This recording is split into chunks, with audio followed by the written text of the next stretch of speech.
Good morning, America, and welcome to Bridging the Gap. And I'm your host, George G. Money Willis. Well, actually, it's not really morning. It's kind of afternoon, and I did not get a late start. It's about 1 o'clock in the afternoon. I get up every morning about 5:30, and I used to go and exercise in the morning when I had a gym in my home. I don't have that luxury anymore. I moved back to Atlanta. But I am a member of LA Fitness, so I'm going to go to the gym later on this afternoon. But I get up at 5:30 in the morning. At 6 o'clock, I'm sitting in front of the computer, and I post a positive blog on Facebook. You got to read it. And then after that, at 6:30, I'm sitting in front of my computer, and I'm taking a lot of entrance exams and test strategies, and I'm actually taking some courses so I can qualify to go back to school.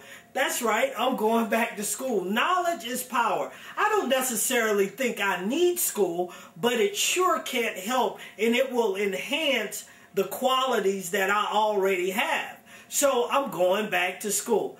But speaking of school, we've been talking about our young men and what about the dropout rate, man. It's phenomenal, and you need to know. Do you know that 50% of our young men are dropping out of high school? And most of them drop out in the 10th grade. Let me tell you why.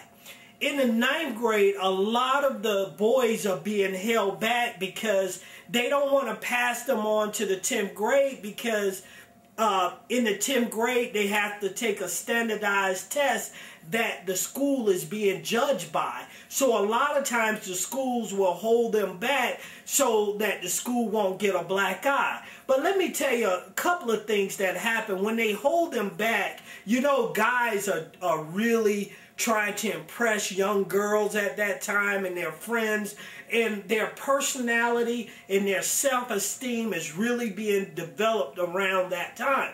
Well, when they get held back, they lose a lot of that self-esteem, that self-courage, and their self-worth. So when they pass them on to the 10th grade, the girls that they were trying to impress in the 9th grade have moved on, so they get a little bit quieter, and then subconsciously or consciously they realize that they are of legal age to drop out of school. So most of them do. So we need to pay attention as adults and stop letting this happen to our young men. And you know, it used to be predominantly black, and you know, it is still mostly African American boys that are dropping out, but white boys are dropping out too. Actually, the Hispanic race is starting to out-progress all of us because they have been suffering for so long. They have started to pay attention, and they have grown strength that they're willing to go whatever it takes to be successful. You know? And so I know you sitting there saying and wondering if what I'm saying is true. Well, instead of you asking me, how do I know all of this information, you should ask yourself, why is it you don't know it? You need to pay attention to what's going on around you and participate in life. A lot of us don't participate in life because we live with fear. Fear of failure. You know, I was reading this, you know, I'm always into reading. I'm telling you, knowledge is power. You can only do what you know, and the more you know, the more you can do. This book I got from Barnes & Noble is called Motivated. What's so interesting about it, there's an article on the inside called Fear. Face everything and run. They're saying fear is not as great as you think it is. And they have Donald Trump, Michael Jordan, and Seinfeld in this article.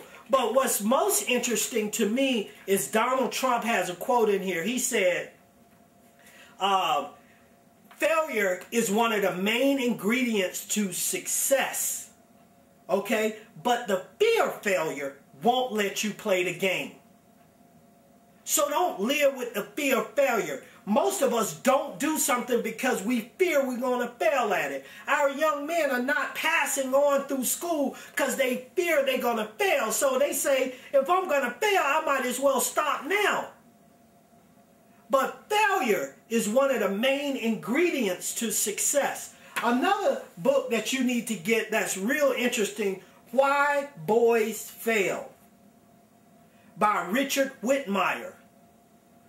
Why Boys Fail. We need to pay attention because let me tell you, God built us differently, men and women.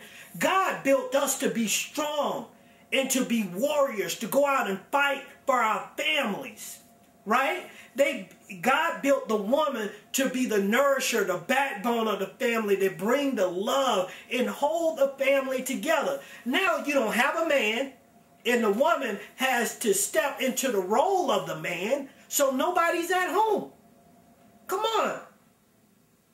What are we going to do? First of all, we need to participate and be honest about our participation. And quit worrying about money, property, and prestige. Start worrying about love and care and keep God first. Now, you know I have to read from the greatest book in the Bible. Okay? This is from Proverbs 16, verses 8 through 9. 7, 8, and 9. Okay? When people's lives please the Lord, even their enemies are at peace with them. Better to have little with godliness than to have riches and be dishonest. We can make our plans, but the Lord determines our steps. See, it's better to be an honorable person and do it because that's what's in your heart. Help somebody. Help these kids because that's what's in your heart. Don't do it because of what you're going to get out of it. Make plans every day to be a positive force in this world we live in. I'm not worried about the elections yesterday. It was what it was. It is what it is. Let's move on, America. See, what really matters is what you do today. And what I'm going to do today, I'm going to continue to bridge the gap.